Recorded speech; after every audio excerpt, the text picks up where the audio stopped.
সংখ্যানের দুটা ম্যাথই তোমার পড়া উচিত, ঠিক আছে? আমাদের তাহলে এই উপাত্তের নাম কি? অবিন্যস্ত। এটা হচ্ছে ময়মনসিংহ বোর্ড 24 সালে আসছে। তাহলে আমার এখানে সর্বোচ্চ মান এবং সর্বনিম্ন মানটা কি করতে হবে? বের করতে হবে। হ্যাঁ, তাহলে দেখো এখানে সর্বোচ্চ মান কত? 88। এবং সর্বনিম্ন মান কত?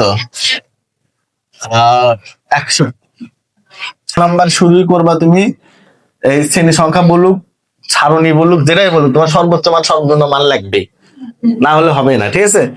তাহলে এখানে তোমার আগে লিখবা যে এখানে সর্বোচ্চ মান মান কত আর সর্বনিম্ন মান কত? মান সমান 61। তাহলে পরিসরের সূত্র কি বাবা? তাহলে এটা আমরা জানি, লিখে লেখো। তাহলে আমরা জানি, এখন আমরা সূত্র লিখবো, ঠিক আছে? তাহলে আমরা জানি পরিসরের সূত্র কি?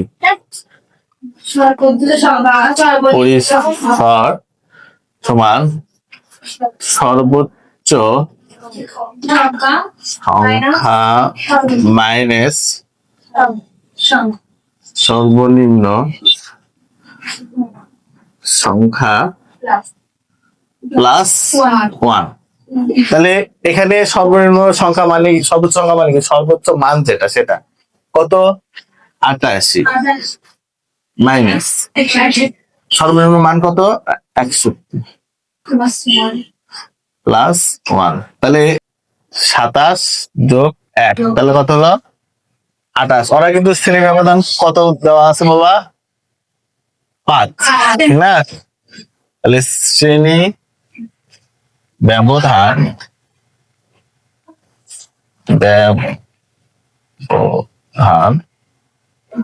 5 ধরে, আচ্ছা 5 ধরে এখানে শ্রেণী সংখ্যাটা বের করবো আমরা। শ্রেণী সংখ্যার সূত্র কি বাবা? শ্রেণী সংখ্যা সূত্র কি? পরিসর ডিভাইডেড শ্রেণী ব্যবধান। তাহলে পরিসর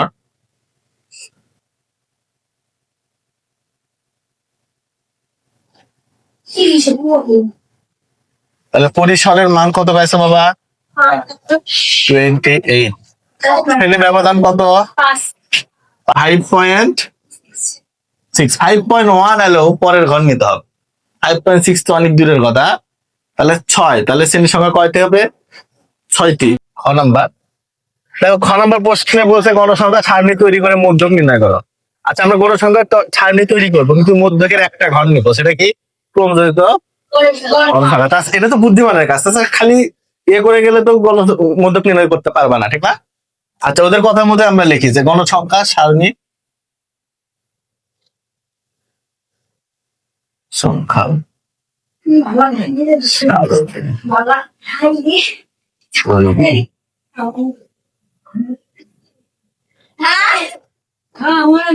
খুব ভালো করে দেখো শ্রেণী সংখ্যা কয়টা বের হচ্ছে।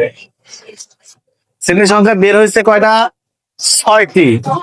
কিন্তু এখানে আমরা ঘর আঁকাবো কয়টা? 7টি। কারণ হচ্ছে সংখ্যার শ্রেণী সংখ্যা 6টি, কিন্তু উপরে যে বর্ণনা লিখবা শ্রেণী ব্যাপ্তি গণসংখ্যা, ওগুলোর জন্য একটা ঘর লাগা লিখবা।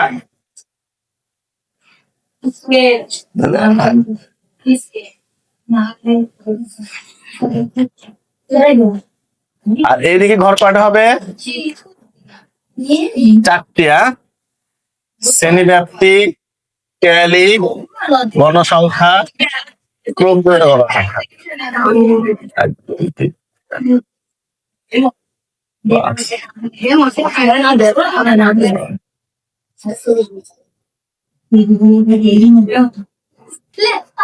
দেখো প্রথম ঘরে কি নিব?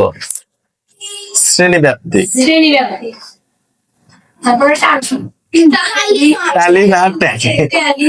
ট্যালি। হ্যাঁ, তারপরে কি নিব? গণসংখ্যা।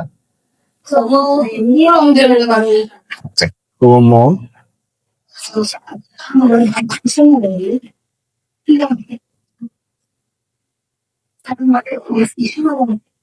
থেকে 61 থেকে 65। আচ্ছা, 66 থেকে 70, 71 থেকে 75, আচ্ছা 76 থেকে 80, 81 থেকে 85, 86 থেকে 90। দেখো এর বুদ্ধিটা শিখে দিছি, সে অনুযায়ী করো। যেমন প্রথমে আছে 67, কুটি দাগ দেবো গাও এখানে 67 আছে এই যে এখানে, হ্যাঁ। তারপর 72 কোথায় দিব? এখানে। 80 কোথায় দিব? এখানে। তারপরে কত বাবা? 84, 84 কোথায় দিব? এখানে। ট্যালি কটা আছে? 4 না? কোন সংখ্যায় কত দিব? ট্যালিটাই কোন সংখ্যা না বাবা? 4। তারপরে এখানে 5 আছে, কত দিব? 5। এখানে কত আছে? 5, 6, 7, 8। তাহলে এখানে কত দিব? 8।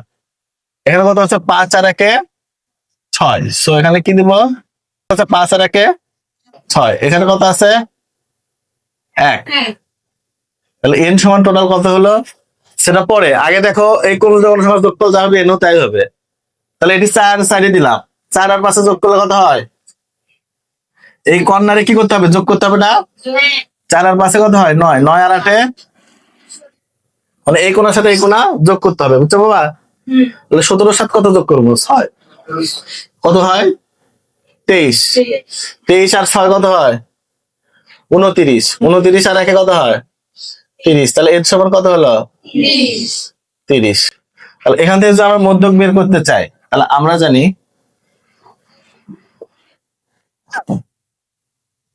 ওকে মধ্যক নির্ণয় সূত্র কি বাবা? L plus n divided two minus FC into H divided FM। তাহলে এখানে n ডিভাইডেড 2 আগে করতে হবে। n ডিভাইডেড 2 মানে কি বাবা? 30/2 কত হলো? 15। যা ক্রমযোজিত গণসংখ্যার কোথায় অবস্থিত বলো? ক্রমযোজিত গণসংখ্যার কোথায় অবস্থিত বাবা? 15, 17 এ অবস্থিত। অতএব মধ্যক শ্রেণী কি হবে? যখন মধ্যক শ্রেণী পারবা তখন তো তুমি এল এর মান জানবা। আর এল বলছে মধ্যক শ্রেণীর নিম্ন মান। মধ্যক শ্রেণী কি হলো? 71 থেকে 75। ওকে, 71 থেকে 75। তাহলে অতএব এল সমান মধ্যক শ্রেণীর নিম্ন মান কত? 71। আচ্ছা এফসিটা কি বাবা?